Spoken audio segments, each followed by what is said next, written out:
नमस्कार सर्व शेळीपालक बंधू, स्वागत आहे आपल्या या नवीन व्हिडिओमध्ये. तर बघा, आता पावसाळ्यात बरेच म्हणजे जे नवीन शेळीपालक आहे किंवा ज्यांच्या बंदिस्त शेळीपालन आहे ते बरेच जण हिरवा चारा देताना भरपूर चुका होत असतात, नकळत होत असतात. कोणी स्वतःहून चुका करत नसतं मित्रांनो. तर त्यामुळं पावसाळ्यात हिरवा चारा देताना आपल्याला काय काळजी घ्यायची आणि काय द्यायचं, का किती प्रमाणात द्यायचं, कसा प्रकार चारा द्यायचं, संपूर्ण माहिती या व्हिडिओमध्ये घेणार आहे. तर व्हिडिओ शेवटपर्यंत नक्की बघा आणि आवडलास तर इतर गरजू शेळीपालकांना किंवा नवीन शेळीपालकांना तुम्ही नक्की शेअर करू शकता आणि चॅनलला सबस्क्राईब कराल आणि लाईक करायला विसरू नका मित्रांनो. कारण बघा, पावसाळ्यात हिरवा चारा देताना जर चुका झाल्या तर शेळ्या एक तर आजारी पडतात, बिमार पडतात किंवा मरतूकसुद्धा होते. कारण फिरस्तीमध्ये काही जास्त टेन्शन नसतं, कारण फिरस्ती शेळ्यांना सवय असते. पण आपलं शेळ्या जर बंदिस्त असेल, पूर्ण एका जागेवर असेल, तर त्यांना फक्त हिरवा चारा असेल तर ही काळजी घेणं खूप महत्त्वाची असते मित्रांनो. कारण बघा, आता जर या 3-4 चुका जर केल्या तर पचण्याचे त्रास, जुलाब आणि वजन घटण्याचा धोका खूप असतो. लहान पिलांतर खूप धोका असतो, जुलाब आणि मरतूक 100% होत असते या चुका जर झाल्या तर. आणि बघा, आता पहिली गोष्ट म्हणजे बुरशी लागलेला चारा द्यायचा नाही अजिबात. कारण आपण काय करतो, एखाद्या वेळेस पाण्यापासून जडी पाण्याचं जर असेल तर आपण किती मोठा चारा आणून ठेवतो, एकाच जागेवर राहतो, तर त्याला खालून ओल्ला असल्यामुळे बुरशीसुद्धा लागू शकते. किंवा मुरघास राहतो, तो मुरघासालासुद्धा काही काही वेळेस आपण बुरशी सगळं शेळ्याने लक्ष करत नाही, त्यामुळं काय होते, पोटाचे आजार होऊ शकते किंवा भूक कमी लागते, शेळ्या खात नाही, वजन जे वाढायचं आहे ते वजन वाढत नाही, शेळ्या खराब होत चालतात, हाडुकळ्या होत चालतात, आजारी पडत असतात मित्रांनो. त्यामुळं चारा देण्यापूर्वी तो स्वच्छ आणि बुरशी नसलेला चारा देण्याचा प्रयत्न करत चाला. आणि शक्यतो बुरशीचा चारा अजिबात द्यायचा नाही, कारण त्यामुळं काय माहिती का, उगाच हाताने प्रॉब्लेम ओढवून घेण्यात काही अर्थ नसतो मित्रांनो. त्यामुळं शेळीपालनात या गोष्टी खूप कटाक्षाने पाळाव्या लागतात, बघाव्या लागतात. आणि लोकांच्या दुसऱ्याच्या भरोश्यावर अजिबात शेळीपालनावर चारा वगैरे सगळं सोडून जायचं नसतं. आपण प्रत्यक्षात जातीनं लक्ष ठेवायचं असतं मित्रांनो. आणि दुसरा पॉईंट म्हणजे बघा, फक्त हिरवा चारा अजिबात द्यायचा नाही. फक्त हिरवा चाऱ्यात काय होतं माहिती आहे का, पोषणात कमी पडत असते. हिरवा चाऱ्यात फक्त जवळजवळ 90-99% पाणी असतं आणि ते पाण्यात काय पचन न होतं आणि लघवी सांडबुळकांडी वाटे निघून जातं. आणि शेळ्या जी अंगात चमक यायची किंवा तब्येत सुधारायची आहे ती हिरव्या चाऱ्यामुळे जास्त सुधारत नसते. तर अजून काय काय समस्या होते बघा, दूध कमी पडतंय, दूध उत्पादन कमी होऊन जाते. परत रोगप्रतिकार शक्ती आहे जी सुक्या चाऱ्यापासून भेटते ती हिरव्या चाऱ्यापासून अजिबात भेटत नाही. मग त्यामध्ये तुम्हाला हिरव्या चाऱ्यासोबत काय द्यायचं आहे, सुका चारा, संतुलित खुराक, स्वच्छ पाणी. आता संतुलित खुराकामध्ये काय, हेच मक्का, सोयाबीन, मक्का, गहू, भरडा, हा भरडा द्यायचा आहे. किंवा तुमच्याकडे जर टॉनिक देत असेल ते पुन्हा खरपी पेंड किंवा शेंगदाणा पेंड अजून जे जे द्यायचे ते तुमच्या सोयीच्छेने द्यायचे तुम्हाला गरज असल्यास. आणि स्वच्छ पाणी द्यायचं आहे, कारण पावसाळ्यात बोरं पाणी असते बघा, दूषित पाणी राहतं. नवीन पाणी जर आलं तर शेळ्यांना लगेच सर्दी, अजून ताप येतोय, बुळकंडी लागते. पाणी अस्वच्छ पाण्यानं सुद्धा आजार वाढतात मित्रांनो.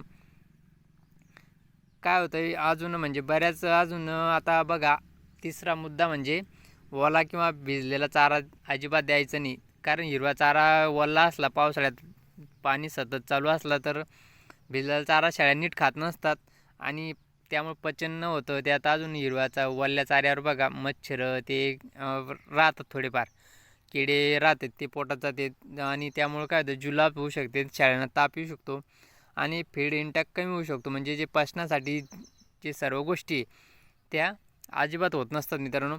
त्यामुळे नेहमी स्वच्छ आणि शक्यतो कोरडा चारा करूनच द्यायचा.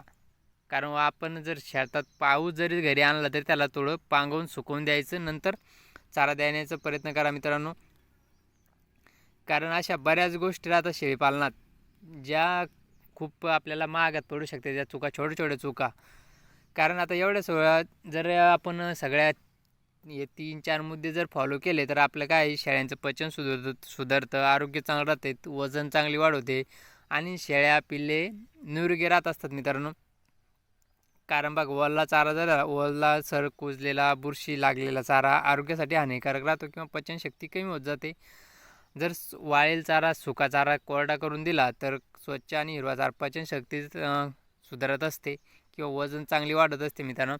जेवढं शेळ्यांना पिल्लांना तुम्ही चांगलं खायला द्याल तेवढं शेळ्या पिल्ले निरोगी राहत असतात. तुम्ही जेवढं खराब द्याल तेवढं शेळ्या कमजोर, पिल्ल्यांची मरतूक ही होतच राहते. आणि लक्ष ठेवायचं, स्वच्छ चारा, निरोगी शेळी किंवा हे जर सगळ्या गोष्टी ठेवल्या आपण तर जास्त नफा 100% भेटणार आहे. त्यामुळे संतुलित फिडीमुळे काय होतं, शेळी बोकड आणि वाढ चांगली होते, निरोगी आरोग्यात चांगली वाढ आणि दूध उत्पादन सगळ्या गोष्टी वाढत असतात मित्रांनो.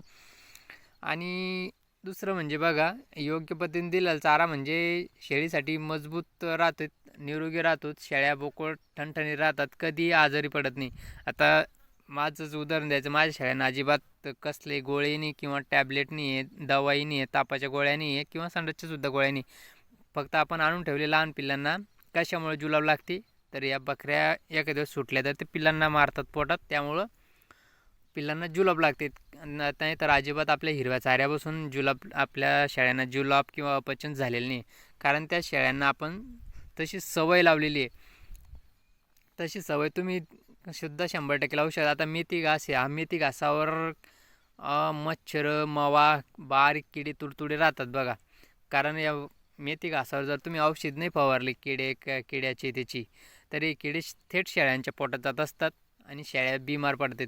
कारण आपला मेथी घास घरचा आहे, आपण कंटिन्यू त्याच्यावर 15-20 दिवसाला औषधी फवारणी करत असतो. जेव्हा जेव्हा त्याच्यावर तुडतुडे दिसतात तेव्हा आपण त्याच्यावर औषधी फवारत असतो. बाकीच्या कपाशीवर, गावावर, याच्यावर त्याच्यावर आपण जेव्हा औषधी मारतो तेव्हा त्याच्यावर एक थोडंफार मारून दिलं, 1-2 फवारा, तर चेक नष्ट होऊन जातं. किडे वगैरे, जंत ते सगळं मरून जातात मित्रांनो, आणि तो चारा खाण्यायोग्य राहतो. त्यामुळे ही काळजी घेणं खूप आवश्यक असते. आणि वल्ला चारा, सगळ्या चाऱ्या गोष्टी व्यवस्थित संतुलित दिलं ना तर अजिबात प्रॉब्लेम नसतो. शेळ्या आजारी पडत नसतात. काही चुका असतात, वातावरण बदल झालं की तेव्हा शेळ्या, लहान पिल्लं आजारी पडत असतात. त्यामुळे मित्रांनो या गोष्टी तुम्हाला लक्षात ठेवणं खूप आवश्यक असतं. म्हणून तुम्ही नक्की असे टिप्स जर फॉलो केल्या, तुमच्या शेळ्या अजिबात आजारी पडणार नाही किंवा पिल्ल्यांची मरतूकसुद्धा होणार नाही.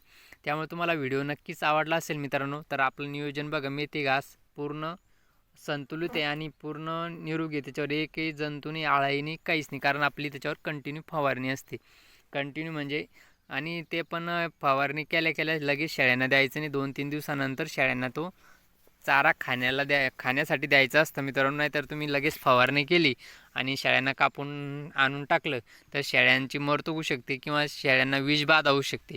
त्यामुळं ह्या सगळ्या गोष्टी आवश्यक असतात. तुम्ही फवारणी केली आणि लगेच दिलं तरी विषबाधा होते, आणि जर तुम्ही किड्याचं, आळाईचं शेळ्यांना खायला दिलं तर तेव्हासुद्धा आळाईच्या किंवा मच्छर, किड्यांमुळं विषबाधा होते शेळ्यांना किंवा पिल्लांना. तर या बारीक सारीक गोष्टी तुम्हाला खूप बारीक नजरेनं लक्ष ठेवून द्यायचे आहे. तुम्ही आता सुबावळीचा जरी पाला दिला, सुबावळीच्या पाल्यावर सुद्धा मच्छर असतात, मावा असतो, तर तो मच्छर मावा नसलेला चारा, झाडपाला शेळ्यांना पिल्लांना द्यायचं आहे. तुम्ही बघा, रानात जरी फिरस्ती असल्या तर शेळ्यांना मावा असलेला, खराब असलेला चारा अजिबात खाऊ द्यायचं नाही. त्यांच्यावर लक्ष ठेवावं लागतं, उभं राहून लक्ष ठेवायला लागतं. शेळीपालन पाहिजे तेवढं सोपं नसतं मित्रांनो. खूप बारीक सारीक गोष्टीवर लक्ष ठेवावं लागतं आणि ती काळजी घ्यावी लागते. तेव्हा शेळ्या आपल्याला उत्पन्न देतात आणि पिल्लं उत्पन्न देतात, दूध उत्पादन वाढत होतं आणि आपल्याला कसलाही दुसरा मेडिसिन वापरण्याची आवश्यकता नसते मित्रांनो. आता आपल्या बघा, हिरवा चारा खातात आणि मस्त खातात. तर अशा प्रकारे तुम्ही करू शकता. आपलं छोटंसं नियोजन अशा प्रकारे असतं, कारण आपण मोजक्याच सांभाळायच्या, पण चांगल्या सांभाळायच्या आणि चांगलं नियोजन करायचं. उगाच 5-50 सांभाळायच्या आणि त्या एकीला धड चव नसते किंवा मरतूक आणि ते खराब चारा, ह्या गोष्टी करून फायदा नसतो. मोजक्या चांगल्या शेळ्या सांभाळायच्या, निरोगी ठेवायच्या आणि चारा पण व्यवस्थित टाकायचा. म्हणजे काय होतं, जास्त लोड येत नाही, जास्त मरतूक होत नसते, 2 पैसे कमी येतात पण व्यवस्थित येतात आणि चांगले येतात. तर भेटू परत मित्रांनो. व्हिडिओ कसा आवडला कमेंटद्वारे नक्की कळवा, आणि आवडलाच तर इतर गरजू शेळीपालकांना तुम्ही नक्कीच शेअर करा. तर भेटू परत पुढच्या व्हिडिओमध्ये. तर काळजी घ्या, टेक केअर.